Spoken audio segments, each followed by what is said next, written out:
Oh, Laverne. We're talking about something tonight on Dear Black Gay Men podcast, and the show starts right now.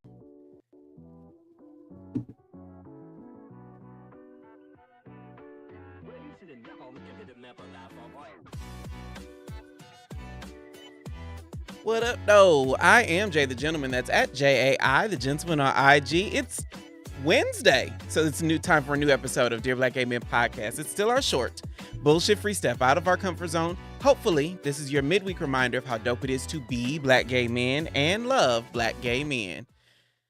We have a whole show planned, but we have to talk about the elephant in the room. I define toxic as actively contributing to something that isn't contributing to me. And that is exactly what happened to Miss Cox this week on Blue Ivy Carter's internet. Then we'll be reacting to DeAndre Randolph's YouTube channel. We've reacted to him before, but he's been blogging about the ups and downs along his journey to happiness. And tonight we're walking through the latest upload. He threw a drink in my face at Nobu, then it got worse. Let me not say it's the latest, but that's one of the most recent additions to the saga of his love life. And then we're trying something new tonight on Dear Black Gay Men podcast. If part of the conversation piques your interest and you want your voice heard, just visit livestream.dearblackgaymen.com. I think I got a button for it. Do I?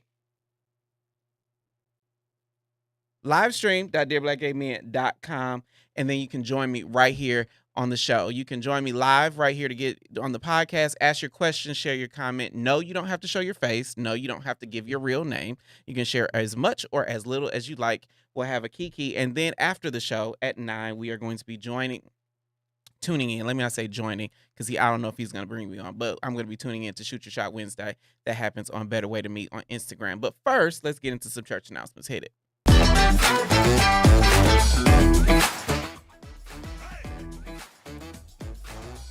If I just blew your ears out, my apologies, because I know that the volumes have been a little cattywampus here. But the DBGM fam drives what we do here on Dear Black Gay Men. If you want to join me on the show, like I said, add your 2 cents. Just visit livestream.dearblackgaymen.com to join me live on the show. The link is in the description. Every week, I write about the ups and downs of my dating journey on our blog on Substack. It's a deep dive into my emotional and sexual trials while I manifest my man in 2025. If you follow me on Substack, you know that my love life has taken a drastic change here recently, and I've been talking about it on the show and on the podcast. So make sure you tapped in. You can join for free by clicking the link, by clicking the screen, or the link is in the description. This post says you make me feel safe and nasty, because I want to tell you let me tell you a little story about what happened in my life. So I have this regular. All of my relationships recently have been some level of open. 2 things about open relationships that I don't do. I don't do emotional non-monogamy. I can't date you while you're dating somebody else exclusively. So open for me is just a sexual situation, right?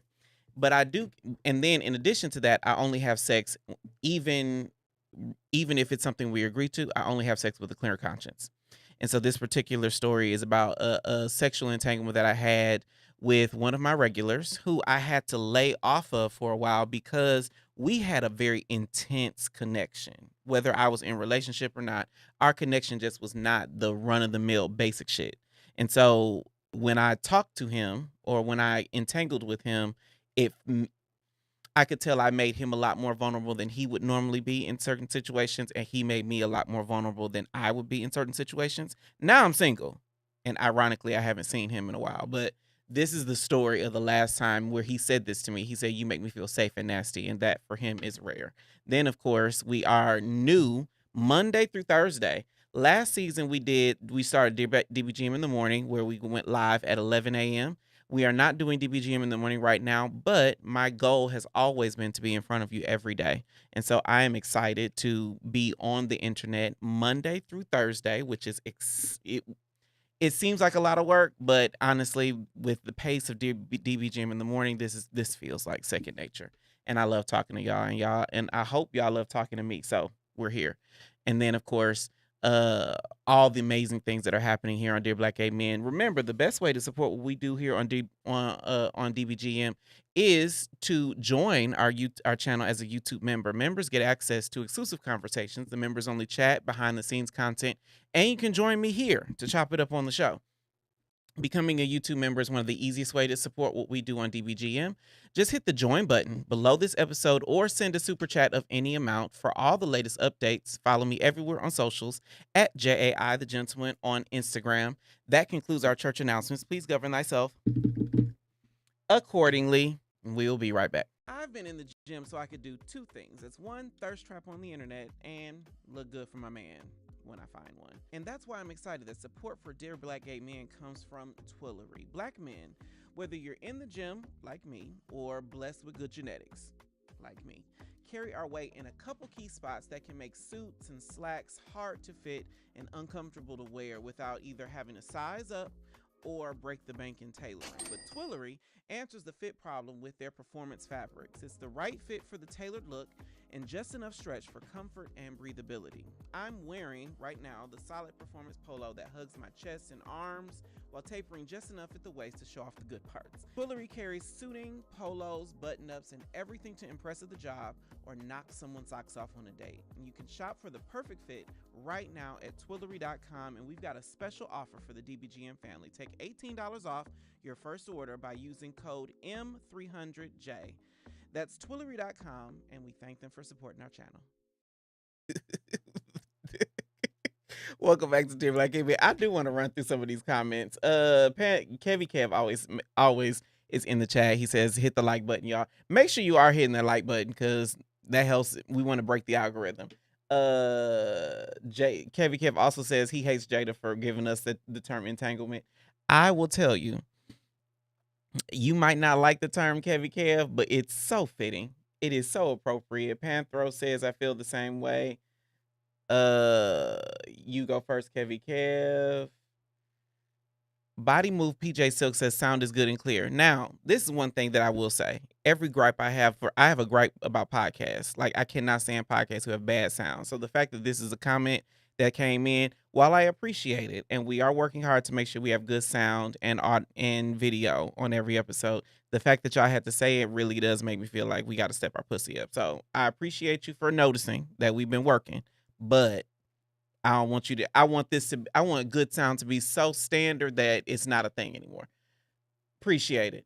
Okay, so let's start with, first, let me see if my buttons work. We'll see if that comes up. But we're going to be reacting to two things tonight because my spirit is weary. But the first is Leverne Cox. Have y'all heard what happened to Leverne Cox? What she been doing on the internet? I kind of roll my eyes at it, but Leverne Cox is promoting a new show that she has in New York City. I think it's a live show. It's an in-person situation, right? She just had the Amazon Prime show with George Wallace, where George Wallace had a son that transitioned and now is a daughter, and this is the story of them reconnecting as a family. The show was not renewed for a second season, but I did watch every episode. It was very cute, very wholesome. But then recently she started promoting this new show where she talked about her love life, and she said this, and I have watched bits and pieces of this reel that we're going to see before we react to what we're actually here for, but pray for me because I just feel like my spirit is going to be low on it. Let's check. Let's see what we got. My ex-boyfriend, when we met 5 years ago at the height of the pandemic, he was 26, I was 48. He is blonde hair, blue-eyed, MAGA Republican voter who is a New York City police officer. We were madly in love. I did not develop any of his politics. I still have my own. Okay, let's pause right there. Could y'all date somebody whose politics are so different? That is a question that I've been wanting to ask y'all ever since I saw this. I literally saw this earlier today. That's why I had to put it into this show. But could y'all date somebody whose politics are so diametrically opposed to yours? Now, granted enough, I'm not going to assume everybody here is a Democrat or votes in general, although I think everyone should make sure that their voice is heard. I can respect anyone's politics. And ironically, since G.W. Bush got out of office, I understand him a lot better. but he is not a MAGA Republican. He ain't this. And so, like, I could understand a Republican, but I could not understand a MAGA Republican. And so, the question I have is, could you date someone whose politics in this cultural climate, in this political climate, are different than yours? I see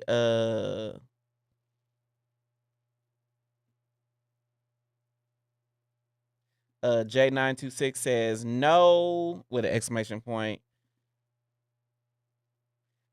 Tail says, I feel like this was purposeful clickbait. Are you talking about Laverne or are you talking about me? Let me know in the chat. Kevy Kev says 85% no. Let me tell you why this bothers me. It's one thing to be a MAGA Republican just because that's your vibe, right? It's another thing to be a MAGA Republican in 2025 or in 2024 or 3 or 2. And then to add insult to injury, Leverne Cox is a trans woman. And MAGA Republicans are trying to roll back trans identity, roll back trans rights, roll back everything that is not like them. And so the idea that she was laying down with someone whose politics don't even allow her to exist makes no sense to me. I don't get it. I genuinely am baffled by this. And that is why this was so interesting to me. And then on top of that, I ain't one for hiding shit. I'm not the type to just be out here wanting to hide things from, like, hide who I am or who I love. But sis, this is one you could have took to the grave. You could have kept this one to yourself. You could have legitimately not said anything. This is like I think we talk about that on Monday. Like, you didn't have to say anything. This is like just hilarious. You could have not said nothing and we would have been A-okay. But the fact that you have entered this into the chat, now the whole world can respond to it. And then on top of that, that wig is so terrible. Ugh. It was just so many things wrong with it. Like, so many things. Jameer says, hell nah, I wouldn't date somebody whose politics are different than mine. Kevy Kev is telling Tail, like she said, she made these statements to promote her show. Cause watch this. Yeah, my ex-boyfriend was 22 years younger than me, hot MAGA Republican, New York City police officer. It just feels like she's saying that as a flex. Like, I'm a black trans woman and I pulled this white, blue-eyed person with privilege. It feels like that's what she's saying. Am I the drama? Like, am I the drama? Am I reading too far into it? Am I not? Is it not a thing for me? They say turn it up. Okay, I'm gonna be watching this sound. But Panther keeps saying turn it up. But am I the drama? Like, it feels as if she is trying to. It appears like this is a flex for her. Like, she is trying to make it seem like, oh, I am this person and I pulled this other kind of person. So look at me and pat me on the back and then come to my show. And I don't understand the thought process that will make her think that this is the way to promote anything that she's doing. What is the, y'all help me understand. Don D says, wow, I'm disappointed in her. Okay, so let's broaden the conversation.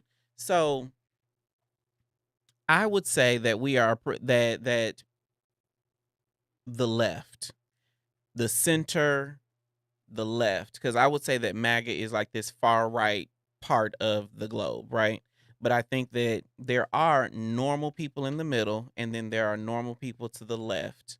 How do we have conversation or connection with people who differ from us ideologically? Like, what do we do? Let me know that in the chat. How do we connect with people whose politics differ from ours? Now, I don't know that I would ever be able to see eye to eye with someone so far to the other side that they will vote for DJT. Right? I ain't that kind of person. But I'm just like, what if they voted for GW Bush? What if they voted for What if they voted for, a normal Mitt Romney when he ran against President Obama? Or what if they voted for, just somebody who was a lot more moderate, just not your pick? Is there space in our psyche that says that we can connect with those people? Tail says because the emphasis on blue eyes and MAGA Republican, what's the point of mentioning those traits? And she mentioned them twice in this 44-second clip. Kevy Kev says, I think Laverne compartmentalized that man's MAGAism because he might actually be an okay person. Politics to the side, just like there are levels to Christianity, there are levels to MAGA. I don't know that I would make the comparison of Christianity and Make America Great Again, but I do acknowledge that there are levels to this shit. I don't want to dismiss that. It's just, I don't know. Like, I couldn't date an evangelical. I couldn't date somebody who's such a Bible beater that they wearing long dresses and can't have a cocktail every once in a while. Like Dr. Maya Angelou said everything in moderation, even moderation in moderation. I need somebody who can do some bald headed hoe shit every once in a while. So if you so saved that you can't do no bald headed hoe shit, just like if you so Republican or so MAGA that you can't see that I'm a black person living a black experience in a white supremacist society, then I don't know that there is any overlap for us to see eye to eye. And then to add for her particular experience, then she's trans, then you're dealing with gender identity, you're dealing with sexuality, you're dealing with so many levels of things that they are trying to erase from society. That's why I started saying toxic to me is when you are contributing to something that does not contribute to you. If they are actively fighting against people that look and walk and talk like Laverne Cox, then how could any of us ever justify being in intimate connection with them? I don't get it. And maybe it's not for me to get. Maybe I'm the drama. Some black people, Don D says some black people will stoop so low just to be in white spaces. It's sad. Now, hear me out. Because I've talked a little bit about this for interracial dating in general. Because I do think there are levels to this thing. And y'all, I hope y'all don't cancel me for what I'm about to say. But Stillwater says there's no way you can do that if they don't see your humanity. I agree. But I have this very interesting take on interracial dating. I think that for us normal black folks, right? Normal meaning we live a regular life. We have some modicum of education or wits about us. We get invited to the cookout. We live a normal life. I'm not talking about Laverne and Cox them. Not talking about President Obama and them. I'm talking about regular folk like you and I. I think that a lot of our life is dedicated to the fight to be black, the fight to live a black life. We are actively working to live our life and be comfortable in who we are. And I do think that when you get to a certain level of financial success, when you get to that level and you don't have to fight so much to be black, it's not such a active in the ring all day, every day kind of fight, then yeah, you can turn your attention to other endeavors, to other things that make you happy. And when you find somebody who is turning their attention to other things that make them happy, getting with somebody who's black and fighting for their life every day just does not have the same appeal. And I think that's why we have so many celebrities who really, really are successful end up with white men. Because in my head, I'm thinking like Karamo and Shanti and Laverne Cox and these people that are like household names in culture. They got to a certain level of success. They don't have to fight anymore because their name gets them in the room, and all of a sudden, they turn into white men. And I'm just like, ooh. Now, what I think happens here, and y'all could disagree with me, but what I think happens with Laverne and how she's communicating here is she's glamorizing the fact that she pulled a white man. She making it seem like that's like she scored because she got this blue-eyed MAGA Republican white dude. And that's when I'm like, okay, girl, you lost me with a whole bunch of shit. Nope. MAGA is chaos and confusion. Got that. Panther says Kevy Kev has got a point.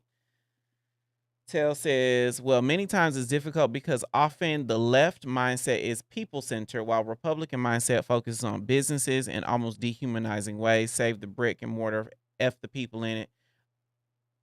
Okay. Okay. Okay.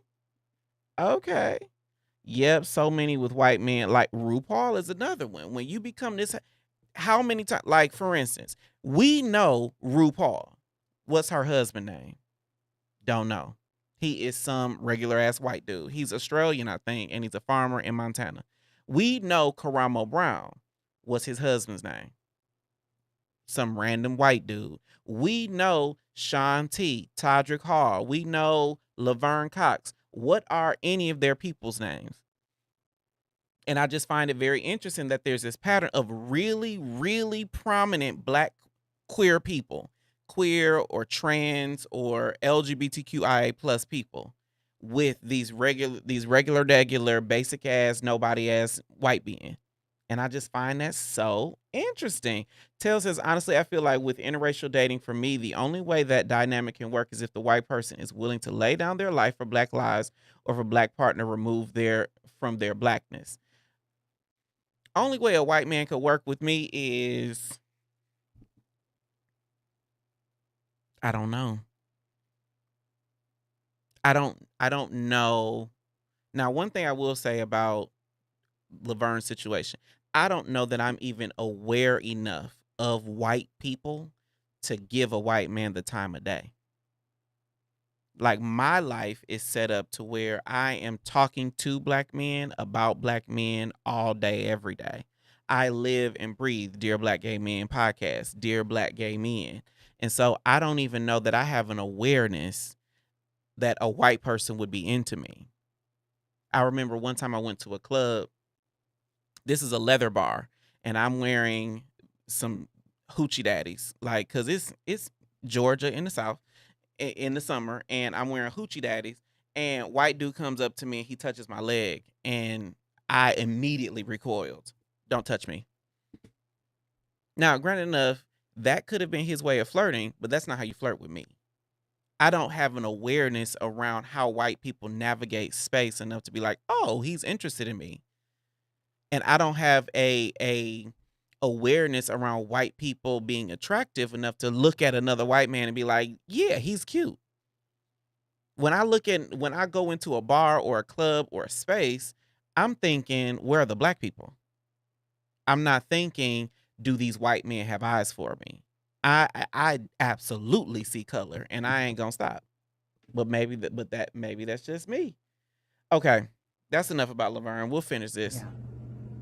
To hear more about that, come to my show at City Winery in New York City. She ain't getting no black folk to that show. She ain't getting no black folk to that show unless they are coming from Oranges. The irony is, here's the thing. And I don't mean to shade Laverne because she has done some amazing work in her career. Orange is the New Black was one of my favorite shows. The fact that she brought trans people into this women's prison in that show, and it was one of the first prominent Netflix not specials, but Netflix series of the time. She is breaking down doors and doing a lot of things for black queer people, for black trans people. I appreciate her. But let me tell you this. She ain't big enough to pull in the girls after this. I don't think I don't think she gonna have a packed house for her show. I might be wrong because a New York crowd is very different than a Georgia crowd. Like RuPaul could say some problematic shit and still pack the house out. But also RuPaul is smart enough to know keep the problematic shit in your journal. Duran Bernard says great idea for a journal entry, horrible idea for a Facebook post. Don't tweet that. Leverne Cox should have talked to Duran Bernard. Okay, let's move on. DeAndre Randolph is a creator. Thank you all for that. Do I have an applause? I don't have applause. But DeAndre Randolph is a creator that I follow. I follow his YouTube journey, and he has been vlogging about the ups and downs of his relationship with a particular character. I think his name is Chris and DeAndre. but we reacted to one of their videos a couple weeks ago, maybe a couple months ago, where they were talking about 5 things I love about you, 5 things I hate about you. It kind of went left at the end of it. Now he's got a new update, but this one is called He Threw a Drink in My Face at Nobu and Then It Got Worse. When we reacted to the first one, it was like, it felt like, I don't want to call it toxic because I'm not in a relationship, but it didn't feel like they were there to be merry with each other. They merry, MERRY. It felt like they were doing some stunt shows. But we about to react to the next one. This is here we go. You ready? At first, you kept telling me, no, I don't want to do YouTube with you. No. Let me say this. And just show you guys how to communicate. Can me, my mom, and my dog come stay with you for 6 months? It's definitely a step towards making it better. Who looks in people's underwear? Me. It just threw water in my face. The mistakes you're making are conscious, dumb mistakes.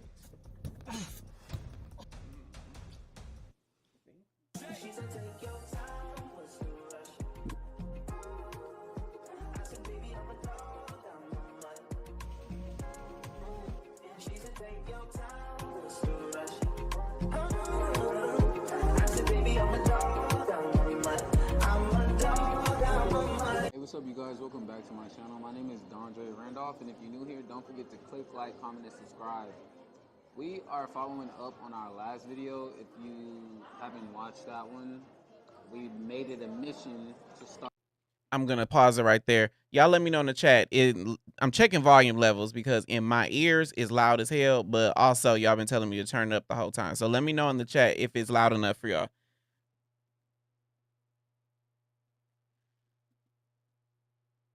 Oh, my bad, y'all. I'm working through it. Start the year off on a good foot. But here we are. Still good. Still good.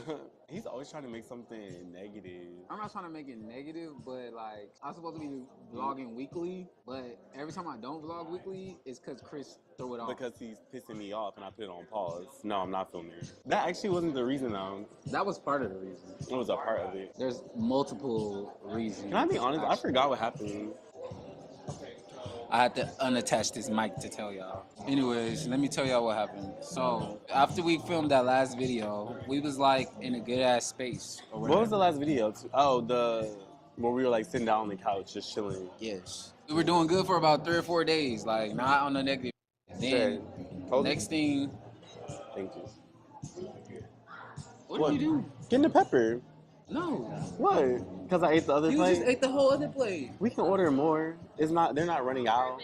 Who's paying for more and more and more? You. No, I'm not. But anyways, let me tell y'all. So after the last video we filmed, This is why I don't like eating outside. It'd be the bugs for me. Like, flick it oh off. my god. Flick it. What are you doing? You see how angry he is, y'all? Like, calm I'm down. not angry. Like just. Okay, y'all. Real quick. My buttons keep switching, so I'm getting a little frustrated. But who do you think is the toxic one between the two of them? Like, do you think the couple is toxic? Do you think DeAndre is the one with locks and boyfriend is the other? Who do you think is the toxic? Because I can tell something ain't clean in the buttermilk with them two. But who do you think it is? I'm so glad we got the chat to show up. Make It Make Sense says the audio is better. Good. Marcus Johnson says it's good. Panthro offer YouTube money. Now let me be clear about the YouTube money. YouTube pays better than TikTok. YouTube pays better than Instagram because Instagram does not pay. YouTube pays better than Facebook. But the coins ain't coining just yet. You got to be super huge in order to. You got to be funky. You've got to be Nico's Aesthetics. You've got to be Justin J. You've got to be somebody a little bigger for the coins to start coining. Stillwater says both. They know how to push each other's buttons. MR says the one with the locks is the toxic one. Panther says DeAndre is the aggressor. We shall see. We'll see. Because I got some opinions. Let's keep going. Click the bug and let's move on. He's hitting it with the napkin and it's stuck to the napkin. Like, what is going on? Chill. Just vibe. No, that's Right. all. Anything else? Exactly. We're gonna keep ordering and ordering, right? Make sure you split the tab. But anyways, y'all, let me tell y'all. So after we finished filming that last video, Okay. Let me add this one. Let's add this to the chat. Like when you go out for a date, let's say, and now granted enough, this ain't a first date. Let's say this is you in the dating process. Who are you expecting to pay for a date? I think we talk a lot about like first date, second date, third date when you just getting to know somebody. But when you start being together as they are, like who do you expect to pay for the dates? Because they're not brand spanking new. They got each other's number. They've been doing the things and all and whatnot. Like, that's when I think the heteronormative misogynist values start coming up, because people start assuming that one of them is a girl, one of them is a boy. But when it's just it's not a will you go out with me? It's a let's go get something to eat. It's just I'm hungry. What you want to eat? I don't like this. Let's go that. Like when you in the thick of it, like who do you expect to pay? Kevin Care says both of them are the problem because both of them are putting up with the foolishness. Stillwater says whoever asks. J926 says the one that asked to go out. Whoever asked. But when I think of whoever asked in my head, it's like it's will you go out with me tomorrow night? But in the middle of a relationship, I ain't asking nobody else. Like it's in my head, I'm like, who pays for the groceries? Like today, yeah, we going to Nobu, but tomorrow is hamburger helper at the crib. Like who paid for the groceries? How do you split those things? Kevin Kev says they both want to be in a relationship, so both should alternate. Panthro says no. Marcus Johnson says I agree, take turns. Stillwater says if we are seriously dating, then we already talked about finances. You have an understanding. Okay. So Stillwater's, I'm gonna double tap on yours. At what point do you talk about that though? Like, is this 1 month in? Is this a couple months? Is this 6 months conversation? Is this when we become serious? Like, I'm like in that first 90 days, there's a whole bunch of dynamics that are moving and shifting. But when you get to 91 days, some shit should start settling in. And it seems as if Chris, I'm just gonna call him Chris because I haven't heard him say his name yet. But Chris is assuming that DeAndre is the breadwinner. DeAndre is paying for shit. DeAndre's like, nah, nigga, you on your own. Now, granted enough, I think they have some lopsided. MR is Michael Rice. Michael Rice, is that you? Is that you? Michael Rice has been on my sofa. Okay, I'm fanning out a little bit, but Michael Rice says, being a couple. Hold on, let me go back. Add this one to the chat. Being a couple. Yep, that's Michael Rice. Y'all, Michael Rice has this dope ass documentary. Don't get me to line because I can't call the name, but he's got this dope ass documentary. Put the name of the documentary in the chat so we can look for it. Michael Rice says, being a couple, it's either or no split. Either or no. We grown, alternate love. Okay, I pay this one, you pay that one. We not going Dutch. I'm here for that. Oh, well, no, I ain't gonna say I'm here for that because I absolutely am. Like, we can split the check. Body Move, PJ Silk. I love all these little sunflowers or the suns. It says that those are our members. Thank y'all for supporting the channel. When we're reviewing credit reports. Got it. Yes, Hunty. Hey, pumpkin. Okay, Stillwater says gay men a lot of times saying things should be equal when in reality somebody makes more. When I was in a relationship, we paid things in percentages. Now I get that for like bills if we are cohabitating. If I make 100 G's and you make 50, asking us to I ain't gonna say, I'm not telling y'all that's how much money I make, but I understand that we're not bringing the same amount of money to the table. I will foot more of the bills, but I'm thinking like if we going out and it's, Friday night, we both hungry, staring at each other, watching Netflix in our sweatpants, and we just say, let's go out. Do y'all talk about it in a car on the way? Cause in my relationships, we absolutely was split. No, let me say I've done a couple. Like I had one relationship where we wanted to activate like this particular relationship I was saying, because we wanted to knock each other's socks off. Like we really worked to impress each other, and it would be like a game of who can get to the bill first. Because by that point, we both know how much money we knew how much money the other person made. So we not going to Nobu on the off week. Now I will tell you that was also another one. Like I dated somebody who got paid every 2 weeks, and I got paid every 2 weeks, but we got paid on the off weeks. So whoever just got paid would be the one paying for the shit. Now that arrangement always worked for me. But let's keep going.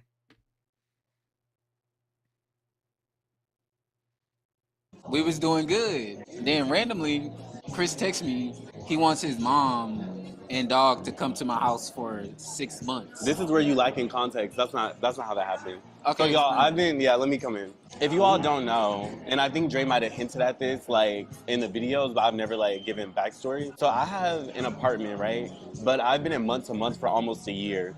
And so if you know anything about at least being and you go into month to month rent, like the rent be like $500-$600 more. I recently had a meeting because I'm going through NACA, like it's the first time homebuyers program or whatever. She was saying how like I could have my home in like 6 months as long as I save like a certain amount of money, right? I'm planning to purchase my first home in like the next 6 months. My rent was due at the top of March, and I'm like, you know what? Rather than paying this expensive as rent every month, let me try to like move out, find somewhere else to save that money. You're just rambling. Just get to the point. So I hit up my boyfriend, and I was like, Dre, and my mom lives with me now. So I was like, and I have a dog. So I was like, Dre, can me, my mom, and Benji, like, come and stay for, saying it, oh my God, it does sound like a crazy request, for 6 months, until I get my house, because that way I could, like, save hella money. So Dre has a 3-bedroom, 2-bath house, and he literally only uses his room. Like, the other side of the house does not get used at all. And so I don't give a damn how many things I got in my house. Excuse me. I'm putting myself in their relationship, and I should not do that. But what would you do if somebody made that request? Panther says, why would you tell your business? I'm like, what would you do if you dating somebody? Because I think that this is where I want us to really put our thinking caps on, myself included. When you are dating somebody, when you are in a relationship and emotions are involved, I just experienced this. Emotions cloud things. Like people say, love covers a multitude of sins. Emotions cloud a multitude of everything. And if I want to be with you, for whatever reason, if I want to be with you, then sometimes, I got to. I think sometimes we'll bite a bullet to stay with somebody. Now based on the conversation so far, Dre did not bite that bullet. He ain't say mom, dog, boyfriend move in, because now that is a lot. But I have been in situations where I love somebody and the two of us moved in together a lot earlier than we could have or should have. I've been in those situations. Have y'all been in that? Because I know I can't be the only one. I ain't the oddball. I can't be the drama for that one. I am certain that all of us have at some point or another dated somebody and we moved in way too soon. Stillwater says, I think you need to clarify dating versus relationship. If we're living together, we are in a relationship, not dating. Now, Chris did call Dre his boyfriend. To me, that signifies they in a relationship. Tail says that's a bit overwhelming, especially with the addition of your mom. The fact that his mom needed to stay with him too says a hell of a lot. Now, I will agree with that. If your mama is staying with, now granted enough, I am a little privileged because my mother is not staying with me. I have never been in a situation where my mama needed me to that degree, so maybe I'm a little biased, but if we haven't been together in 6 months, I don't want to meet your mama, let alone let her live in my house. Panther says never had someone move in. Really? you've never cohabitated with somebody, or they've never moved in with you? Like, have y'all moved in together, or you moved in with them, or you've never lived with somebody you were dating? Let me know that. Make it make sense. I love that name. No, I'll never. I know I will, or I have never moved in with a boyfriend. Now, when I tell you cohabitating, and if it's the right dude, cohabitating is will absolutely positively impact your relationship if it's the right person. For those who have never moved in with somebody. Now, if it's not the right person, living together will be the biggest, that will uncover it the most. And that's the hard part about living together is if it's the right person, it'll feel like breathing. If it's the wrong person, it'll be a slow grind. And then by the time they get in and you realize that, you're both plotting a way to get out. Stillwater says you don't really know someone until you live with them. You get to see everything. Panther says you can visit, but you got to go home. Now I'm with you when you're right. I think the older I get, the more I need my space. And I do want to be in relationship where we are cohabitating, where we living together. But I have learned in all of my most recent relationships, I can never live with you. I can never be the type to pick up and move into a space that you picked out. Whether it is a brand new apartment, a brand new house, we both have to have equal say in where we're going to live together. J926 says, I've never been in a relationship, but if I was, I'd probably wait until marriage. KVK says, if your partner is in a bind, I don't see anything wrong with helping your partner out as long as there's a plan for them to eventually get themselves a new place. Now, KVK, I will say that I've been there when I was really young. And the hard part about dating somebody and moving them in is it is impossible to get them out. If you're going to live with them, if there's any one piece of advice I as a single person would give other single people is if you're going to live with them, live with them. There is no plan to get out, because if you live together and enjoy each other, then all you're going to end up doing is trying to plot ways to live together. You can't unring that bell. You can't put the toothpaste back in the tube. But let's keep going. Mentioned me moving in prior to this, maybe like 6-7 months ago. He was like, "You're always over here. Like, why don't you just move in?" So I didn't think it would be Ooh. anything to ask him. Like, "Oh yeah, can we move in? I can save money."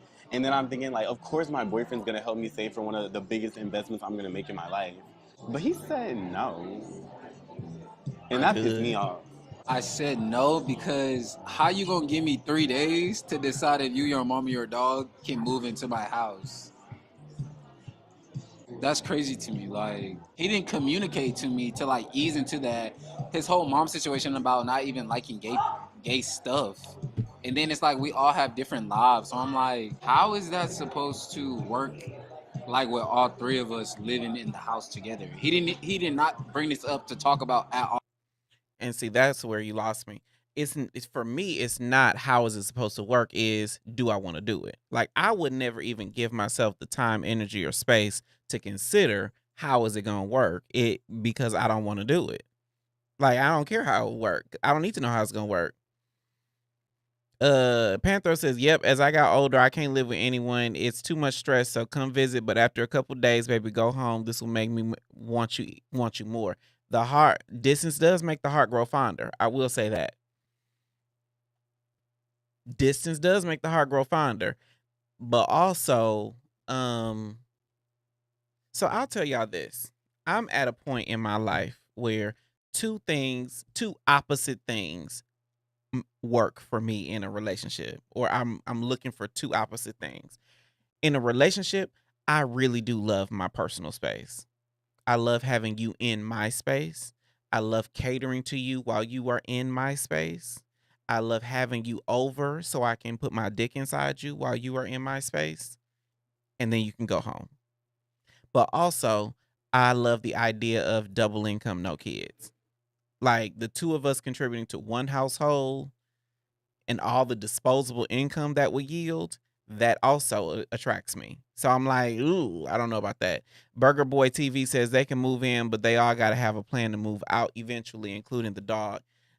I will tell you, and I know this from personal experience, the more you move in, if they like it, then people will never if they like it, people will never move out. They will never ever move out. Never ever in a million years will they move out. If they move in and they love you and they want to be with you, they will just mastermind new ways of figuring out how to be together with you in your house.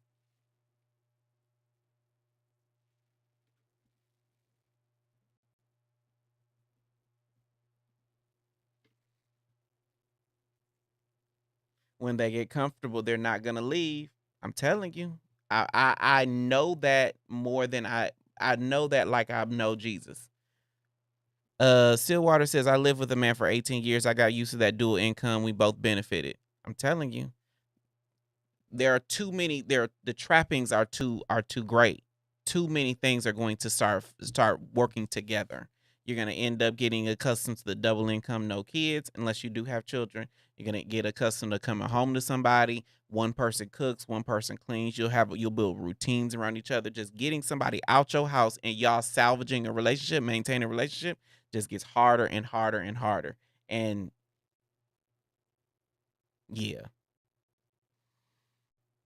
Can me, my mom, and my dog come stay with you for 6 months? But let me give And I context to that said as no. well. So my mom started off initially like, because she grew up in the church and stuff, so the gay stuff is very taboo for her. But over time, she has like kind of, you know, she's getting more like comfortable with it. But I'm not So I trying think to. I'm it'll not be an trying to issue. take a dig at Chris about his mom's situation because my Oh, mom. it doesn't feel like a dig.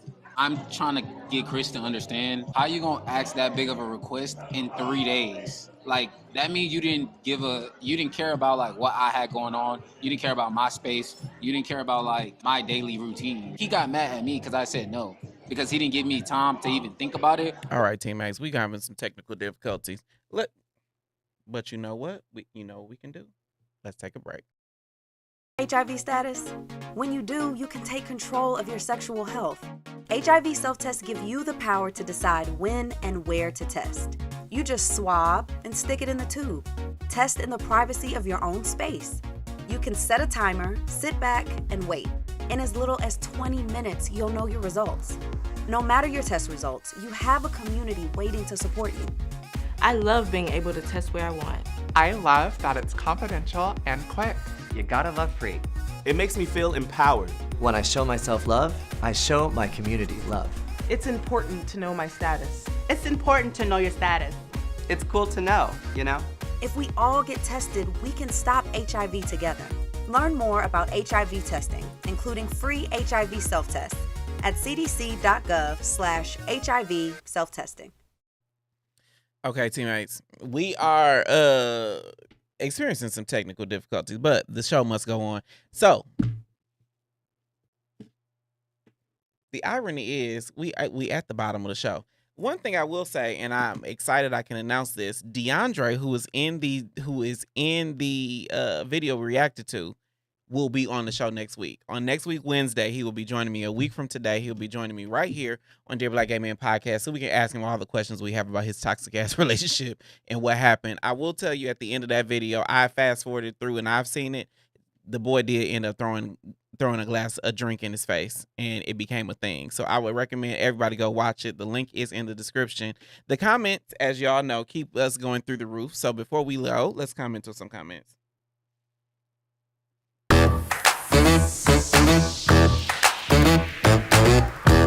The comments keep the vibes going through the roof. If you want to join me, add your piece to the conversation, just go to livestream.dearblackgayman.com and you can join me live on the show. We don't have anybody waiting. I want to talk to somebody. So y'all go livestream.dearblackgayman.com. It is pinned in the chat on YouTube as I was instructed because, obedience is better than sacrifice. What I will say is let's run through some of these comments while we waiting.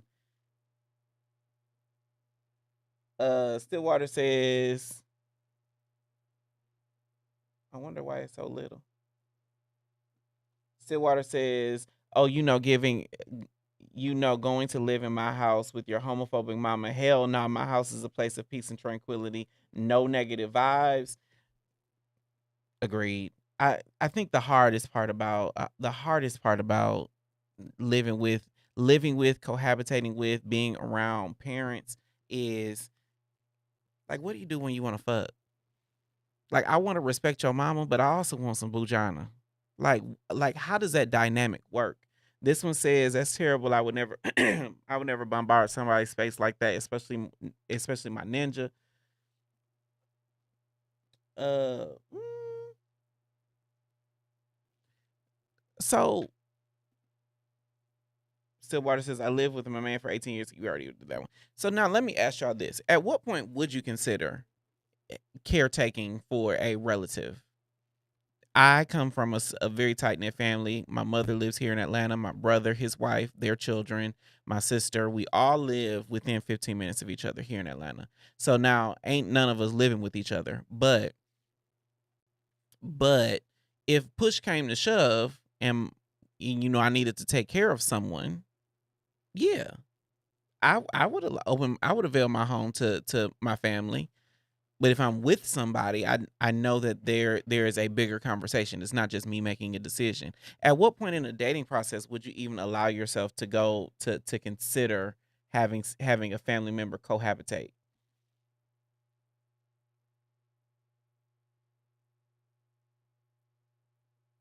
Panthro says, "Go live, Kevy Kev." Kevy Kev responded saying, "You first, sugar." Now, the irony of all of this is both of them. Well, I have seen Kevy Kev and I have seen Panthro's body, but I have not seen Panthro's face. Y'all ain't got. I mean, y'all ain't got to come on the show and show your face. But if you got a comment or a question, you can go to livestream.dearblackgamen.com to add your 2 cents. While we are waiting, I do want to ask one question. How do y'all feel about going live every day? We've been live Monday, Tuesday. Ronnie Wilson was here. Ronnie was on The Voice. Wednesday, we are here today. Tomorrow, we will be live with a whole new reaction. But this is why sending parents to nursing homes shouldn't be shamed as a bad thing. Couples deserve their space and private. Now, I don't know if I would put my mama in home. But also, my mama is young and spry. These newfangled baby boomers is built different. Tell the only way I open my home if circumstances deemed it necessary, like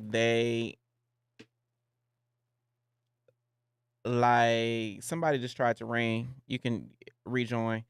Like there's a vent out of their control, but typically known to be responsible otherwise. Panthro says, "I love you doing this every day. You are on my schedule." Oh, thank you, Panthro. I appreciate you and all other 50 people that are watching. My goal really is to get to, I want to be talking to hundreds of people every night, thousands. I want this to be the best possible platform for Black queer people to present their life, their work, their creativity to the world. So I'm hustling until we in the thousands. Like T.S. Madison. She got 5,000 people watching her every morning.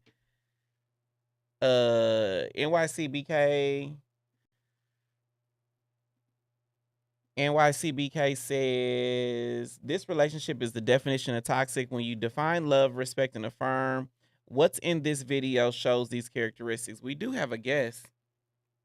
Let's see if this works. Hey, caller, what's your name? Where you from?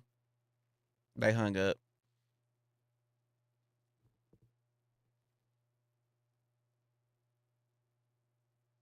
During my relationship, we took care of my partner's mother, but we bought. Oh, I'm reading it. It ain't on there. During my relationship, we took care of my partner's mother, but we bought a house with my mother-in-law's suite, so it worked out. So she lived in an offsite location. Okay, I'm here for it. I think there are so many different ways that we can spin cohabitating with family. But the gotcha is the gay kid is usually the most stable out of the family. Like if you see an unstable gay person, that usually means that their siblings are even more unstable. Like usually the gay kid is a stable one, especially if they're in a relationship. They have fewer children, they got more disposable income, they probably have a bigger, nicer home. Like that is just the norm that I have seen in so many gay spaces. And I always wonder if our gay life, individual, not a lifestyle, but if our individual gay lives allow us the space and capacity to have our family move in with us if need be. Because we might be the most stable, but we be outside longer. We be outside well into our whatever age. And I'm just wondering. Now, granted enough, that wasn't the most toxic part of the video, but that's what we got. Okay, teammates, that was our show. I am Jay the Gentleman. That's at JAI the Gentleman on IG. We'll be right back here with another episode of Dear Black Gay Men Podcast, Monday through Thursday, 8 p.m. Eastern, for more exclusive content. Join us on Substack at dearblackgaymen.substack.com. The link is in the description. I appreciate everybody so much more than I can ever express. I will talk to you next time. Bye.